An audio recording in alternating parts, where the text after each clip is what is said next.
Hi, and welcome back to Community Hotline. I'm Monica Weitzel, and we're at MetroEast Community Media in Gresham, Oregon. And now, like I mentioned before, we have the pleasure of having another nonprofit organization that's in our area here. But one of the guests is actually one of our volunteers here at MetroEast. So, Justin Rue, so nice to have you here. Hello. Justin is the founder of Rue Bikes, and we'll talk about that a little more in a minute. And Sandra Parker, you're the director of East Hill Warming Shelter with East Hill Church. Mm-hmm. Open hand. Open hand, warming shelter. Thanks so much for being here tonight. Sandra, if you don't mind, I'd like to start with you. Normally, we talk only with nonprofits, and East Hill has really been kind of a, I don't know what the word is to say. You've been I don't know what the word is. In this community, everybody knows East Hill Church. They're involved in so many different ways. It's not just a church. You have programs of all kinds, is that right? That's correct. Yeah. Can you tell me just a little bit about that, about some of the things that you do in the community? Well, we have activity classes for children who are from birth to 5 years old, and middle school. We have high school programs. We also donate our time. In fact, this Saturday we'll be donating our time to Gresham High School, where we do cleanup. Nice. And help there. And we also have, as you know, the open hand warming shelter for people who have no homes or have need. And we work with them. And on Thursdays we feed them. That's right. That's great. From 1 to 6. From 1 to 6. That's quite a long time, actually. Yeah. Well, they can sleep and watch TV and shoot pool. Oh, how we great. have a pool table. Oh, good. And everything. Okay, now I want to hear a little bit more about that. But don't you find this is one of my little pet project things. I really think it's important for kids to learn how to give back to their community and be of service to their community. And it sounds like you get kids involved fairly young, and you know, not only in the classes, but do you find that to be true? Do you get kids involved in a lot of your service work that you do? Yes, in fact, this morning we baked cookies for tomorrow, Thursday. For the meal that you serve on Thursdays. And a young lady, she's 7 years old, wanted to come in and with her family and help make cookies. Oh, and she hadn't done that before, and so I asked her, could she read? And she said, oh yes. So she kind of got a little stuck, but we helped her with the eggs and things like that. So she baked cookies. See, that's great. She made 3 different batches of cookies. And did she understand who she was making them for? Yes. Oh yes. Yeah. And she said, I think I'll make them a little bit bigger because they get very hungry. Oh, see, that's so great. I think that's really, really important, and I think that's wonderful that you're doing that. So tell me a little bit about the warming shelter. It's open hands and Open hand. Okay, open hand. Okay, it's not just a shelter though. You obviously feed them. Tell me about the program. The whole program is so people who have no homes, they can come in and rest. We have Davenports where they can sit and watch movies. They can play pool. We have a professional pool table, and in fact, they taught us how. So you and I would challenge 2 fellas and probably beat them. Oh, I'm sure. I have no doubt. I'm sure. And so we do that. We talk. We visit. It's just kind of a safe, it's warm, a very dry safe, place to very to safe. come. It has rules. We do have rules, and everyone seems to be okay with those rules. Good. And they come in. We feed between anywhere 25 sometimes to 70. It depends on Every the week? weather. Once a week. And our church family, there's different people who donate the food, which makes it very nice for us. Yeah. Oh, yeah. And the church is very much concerned and involved. And so the people that are preparing the food are church members, and Oh yeah, and they volunteer and give their time. Nice. And it could take anywhere from 9:30 in the morning till 2-3, depends on what we're going to have for later evening. So what's for meal tomorrow? Tomorrow is lima bean and ham hot soup. Oh, really? I like that. Oh yeah. And then we have crackers or biscuits. And our snack is going to be sausage and cheese and crackers. Oh, nice. Oh, you have a snack too. And then Little we have happy hour we there. have a huge tray of you name the cookie, we'll try to do it for you. I love that. That sounds like fun. Well, that's great. That's a good hearty meal for a kind of a wintry day. Yeah, and then Thanksgiving, another group came to us and asked, that belonged to the church, they came and asked us if they could help, and they had a lot of children too, and we said yes, because the boys, they're 10 and 12 years old, they can help set up chairs and all kinds of things. Clear the tables, whatever. Yeah, whatever, and they're willing. Yeah, so take the trash out. And so they said, we do Thanksgiving dinner each year. Our church has okayed that, and so. And it's on Thursday when you're going to do dinner anyway. Yeah, so. and we're usually closed, but the church stays open for that particular thing. Good, good. So how many we do people do that. you expect to get for the Thanksgiving dinner? Probably 60, maybe That's more. good. But if you had no family, and you were, even though you had your home and everything, but you didn't have a family, our church would want you to come and just eat with us and enjoy. Turkey it up. That's great. Turkey it up. I like Turkey that. it up. That's great. So Justin, how did you come to be involved with this? And tell me about your project. You were with Rue Bikes. That's right. Rue being your last name. Yep, Rue is my last name, and it's also French for street. So together it means street bikes. But I owned a retail store in a neighborhood in North Portland called the Bike Lab. And there we had a full tool library where clients would come in and rent tools, and then I would teach them how to build a bike from the ground up. Wow. Yeah, it was a lot of fun. Yeah. And basically we had a frame gallery there, and the clients would come in and choose their frame, and I would do a full fitting for them and measure them and make sure that it was going to suit their needs. And then See, I never ever thought about doing that. My daughter just got a bike, and she said they measured her arms, they measured everything. There's a lot of math and science that goes into it, but I won't get into that right now. It's just, so I had a heart for teaching people how to do their own bicycle maintenance from the ground up, to give them a sense of ownership and an identity with their bike. That's great.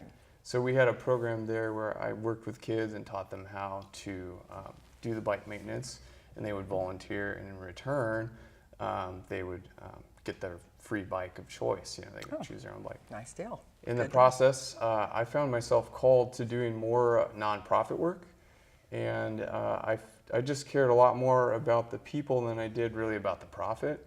So our margin was really close every month, and I was working 60 hours a week, and I decided to close the retail store because I was called into doing more of a service to the community instead of trying to profit. So what does Rue Bikes do now? I know you're working now out of the East Hills location. That's correct? right. East Hill was sort of our first regular gig. I had the idea that we would do mobile bike clinics, which means I bring my tools and my stand and everything I need to do basic maintenance and repairs, and going into day shelters and soup kitchens locally here in Gresham. So for those people, perhaps homeless people or people who are at a lower income level that use their bikes a lot, is that kind of what you're That's doing? right. And need basic bike repair, but maybe can't afford it? Yes, Or don't know how to do that's absolutely right. My goal mainly, I realized that a lot of the clients that came into my shop were homeless in the wintertime, and so I did a lot of pro bono work. But their bikes are extremely unsafe and dangerous. And so I had a calling to take care of the transportation end of that need to help them get to work. And actually through our clinic, we basically were doing maintenance while she was serving the lunch. Oh, perfect. You brought some pictures, or you provided did, some yeah. pictures. So let's take a look at those. Maybe you can tell us, okay, Sure. what are we looking at here? This is That's the front of the East Hill facility there, and I'm kind of off in the background, but these are a couple of our clients and some of their bikes, and they're sitting out in front of the building. So do people bring their bikes into you, or you, well, you can explain They this to me. do. I have the stand set up right in front of the building, so they come in to eat lunch and a So lot. did this gentleman bring his bike He did. in? He brought Okay. that bike in, and we did a full wheel true on that and fixed the brakes and a tune-up. In about 45 minutes, the bike went from not functioning to being perfect. So And a charge to him? no charge, zero. No charge. There I am on the left side truing a wheel. That's a big part of the work What we does do. truing mean? That means the wheel gets a wobble to it. Oh, okay, yeah. Because a lot of people end up getting a flat tire and they ride on the rim. And then so it comes out of true, and then I tighten the spokes and make it true again. It's like and tuning then, a piano. You just yes, it's like tuning Yeah. a piano. You just tighten the spoke, and then Yeah. it brings the Right, rim yeah. right back into place. So that's that. That's great. So people bring their bikes in. And are a lot of people in the homeless community using bikes for transportation? Is that getting more and more common, you think? Yeah, it's their Yes. main mode of transport. Really? Oftentimes, their only real possession is their bicycle. Oh, wow. So with Rube Bikes, I created a program where we not only do the maintenance, but in the future we're going to be offering trailers for them. Oh, great! With Because sleeping bags, if they're homeless, they have to take their tarps. stuff with them everywhere. Exactly. They have to make a camp every night. And I don't know if you've ever tried to make a camp, you Yeah, know, I in have, the I rain. have, It's yeah. miserable. Yeah, it is. Especially if you don't have the right gear. So I have a heart to give them everything they need to be sustainable in their camp, which That's means wonderful. a sleeping bag, a tarp, a tent, and then a little camp stove so they can make a meal. That's great. I like that. I like that. And so East Hill provides you a space to do that. That's Right. right. Yeah. And so how does that work? How do you work together? Because you said sometimes that there are some of the people that are, you know, your clients that are coming for meals or the warming shelter, then they're also using the bike services. They come for one and hear about the other, or vice versa. How does that happen? I think they had been coming to the warming shelter for quite a while. How long has it been going on? Oh, the warming shelter's been on for maybe 7-8 years. Oh, okay, that's quite a long We've been time. out- So they're yes. probably pretty well known in And the it's Well, not it's- all it's- the same people, because we try very hard to see, can we find jobs? Is there some way we can help? Okay, so you actually try to help people find jobs. I mean, that's We've got 17 jobs so far, nice. and 14 people have rededicated their lives. Nice, So that nice. makes it really nice. And we really had a surprise when he came.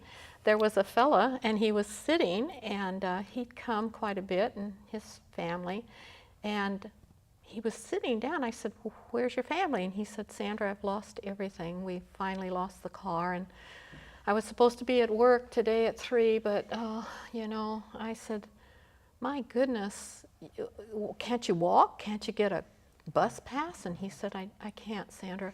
He said, "If I had a bike, maybe." And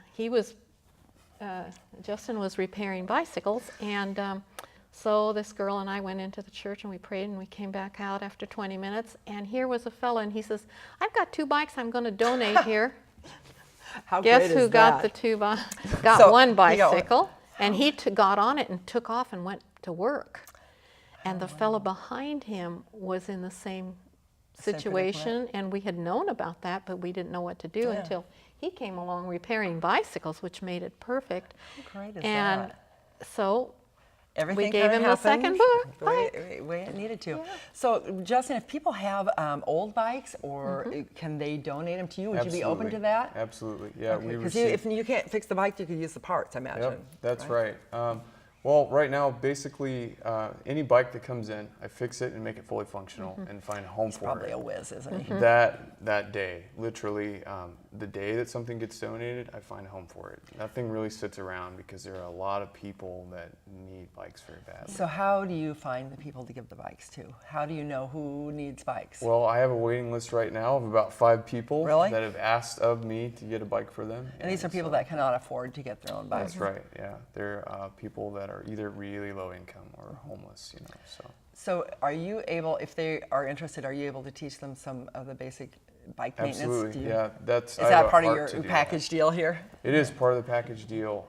Usually when I do a tune-up, I show them the basics. Yeah. So the derailleur has set screws, and I show them how to tighten the certain screws so that the derailleur will shift properly, and then I show them how to adjust the brakes, which are very simple repairs that everyone needs to do. And then from that, they can then take care of their own needs, because my real goal is to make someone sustainable, to get people out of the cycle of depending on the system. Right, So they that's can good. change their lives and get back into it. And I feel like the bicycles is a way that they can feel like they have control over a certain aspect of their life, and Yeah. then that carries over into everything Well, they else. own something, they Yeah. have the power to get to a job, Yep. or their interviews, or whatever else they need to go That's to. Yeah. Yeah, it would give them some independence that they may not have had previously. That's great. And East Hill's very much into seeing that people can get, back on their feet. And Yeah, well, what this can has they been do? a tough recession You for bet people, it and has. there's been a lot of people You that bet have it never has. Oh, yeah. ever had to use the system, and never had to rely on government assistance or anything else, that are finding themselves in that predicament. And and really aren't comfortable with that, you know. That's And right. so- 9,000 people a day become homeless. Oh my goodness. 9,000. That's a that's- huge number. Yeah. It's nationwide. Yeah, I was gonna say. Yeah. That's a lot. So it sounds like you're both doing your part. Well, we've been blessed with a lot of people around us, like you, different Thank you. people in the city of Gresham that are willing to come and help. So tell me how people can help. If somebody, obviously, like you said, Justin, if somebody has a bike that they wanted to donate, they could bring it to you. How do we best get a hold of you? You can find me on Facebook, just Facebook Rue Bikes, and then there's a And link that's to RUE? That's right, RUEBIKES with a space in between, and then there's a link to the website on there. Okay. And then you can contact me via the website. and I'll get Okay, hold of you. okay. And do you need more volunteers or We can all, donations, anything we're like that? always open. When you're feeding 70 people, yeah, that's a lot of people to Yeah, feed. And we do soup, chili, and stew, like I told you, and we do it homemade so that it's really good. I love that. I just made do. a huge stew the other Yeah. night with a whole bunch of vegetables in that it. It's so good. It's great? just such good, hearty Oh. fare And it's for- cold out there. I know, and you that know. warms you from the inside. We That's also good give stuff. out socks so that people can have a change of their socks. And we try to get mittens too. Yeah. So if people want to donate, you know, if you have a scout troop out there that Anything. wants to, you know, knit a bunch of socks, and if they have a, you know, That would be somebody, you know, fun. Because I like it when the kids do that. Oh, you know, I when they do want to too. get involved and do that kind of thing. And our people enjoy the children, you know. Yeah, yeah. They think it's neat that they would care. Well, and they should That's care, important. but that's something you have to model and show them. That's that, you know, right. show them what's important. So that's great. Anything else that we should know about East Hill, about the Open Hand Ministries, the Warm and Shelter, about Rue Bikes that we haven't covered today? Our clinics are every Thursday. Okay. And we run the shelter as well as the bike clinics between 1 and 6.